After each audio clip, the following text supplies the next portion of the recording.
At this point, let's begin a fresh topic, and that is the ever increasingly complex but important topic of missing data.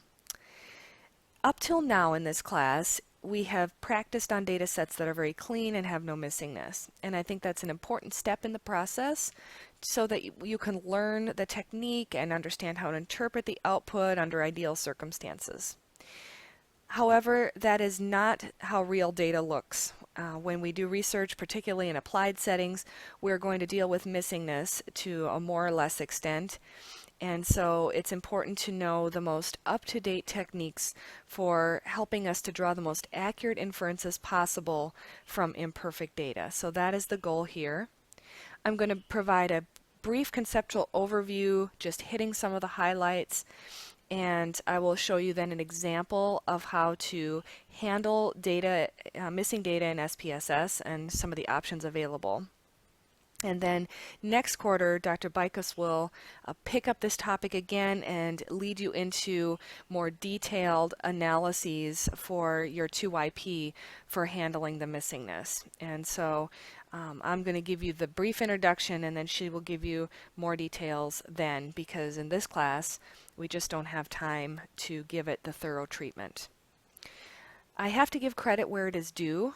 This information that I'm going to present to you was presented to me a few years ago when Dr. Bicus and I attended a summer stats camp in Kansas. The University of Kansas is famous for their quantitative psych knowledge, and it is we can never plumb the depths of the knowledge that is to be gained in this area. So again, I'm going to hit some of the highlights, but this is a fairly new topic area. Researchers are still writing lots of different pieces about missing data and what can and cannot be said from data that we collect that has certain amounts of missingness, and so there are just many. This is a multifaceted, multidimensional topic area that I just can't emphasize enough how complex it is. But we will do our best to simplify, give you the tools that you need to analyze your 2YP, and also give you some tips for future research endeavors for dealing with missing data as well. So we're going to talk about missing data and why it matters, talk about missing data patterns, why do our participants not provide us complete data, and then after that, methods that are currently used for dealing with this issue.